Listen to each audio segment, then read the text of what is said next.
কুমারকে সামনে দেখেই নিজের ভুল বুঝতে পারল সোনা। হ্যাঁ বন্ধুরা, এমনটাই দেখা যাবে। তাই সম্পূর্ণ জানতে ভিডিওটিতে লাইক দিয়ে চ্যানেলটি সাবস্ক্রাইব করে দেখতে থাকুন।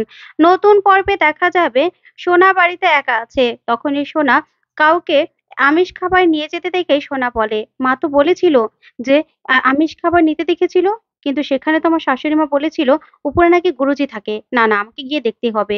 তখন সোনা লুকিয়ে সেই কুমারের ঘরে যায়। কুমারের ঘরে দিয়ে একটা কঙ্কাল দেখেই সোনা পুরো ভয় পেয়ে যায়। তখন কুমার সেখানে আসে। তখন সোনা বলে, ভূত, ভূত, তুমি না মারা গেছো, মারা গেছো। তখন এই কথা বলেই সেখানে জ্ঞান হারিয়ে ফেলে সোনা। যা দেখে কুমার হাসতে থাকে। তারপরে দেখা যাবে সোনার জ্ঞান ফিরলে সোনা বিছানায় বসে আছে। তখন সোনা বলে, না না, ভূত দেখেছি আমি, এই বাড়িতে ভূত আছে, ভূত আছে এই বাড়িতে।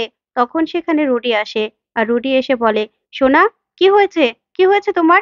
তখন সোনা বলে, আমার না ভুল হয়ে গেছে রুডি, আমি না আর কোনোদিন উপরের ঘরে যাব না, বিশ্বাস করো। আমি ভূত দেখেছি। তোমার মাকে তুমি বলে দিও আমাকে যেন কিছু না বলে। আমি উপরের ঘরে আর কোনোদিনও যাব না, কোনোদিনও যাব না। এই বলে রুডিকে জড়িয়ে ধরে সোনা। তখনই রুডির মা সেখানে চলে আসে।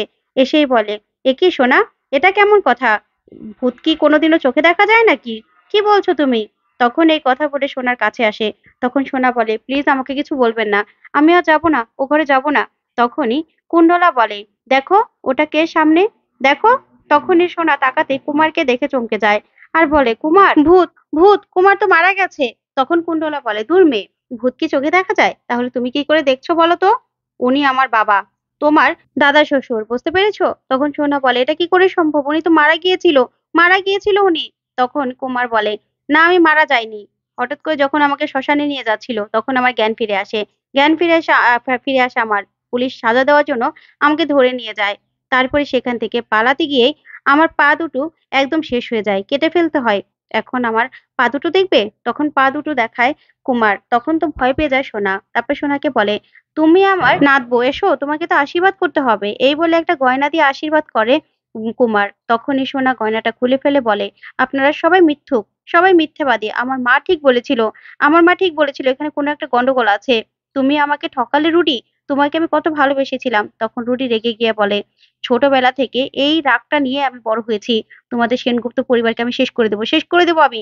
তখন সোনা বলে, প্লিজ আমার পরিবারের সবাইকে তুমি ছেড়ে দাও, আমার পরিবারের কাউকে কিছু করো না, কিছু করো না, আমাকে প্লিজ আপনারা যেতে দিন, আমি এখানে থাকবো না, থাকবো না আমি। তখন এই কথা বললেই কুণ্ডলা বলে, কোথাও যেতে পারবে না তুমি, তুমি এই বাড়ি থেকে কোথাও যেতে পারবে না। তখন সোনা আঙুল উঠিয়ে রুডির মায়ের উপর রেগে যায়।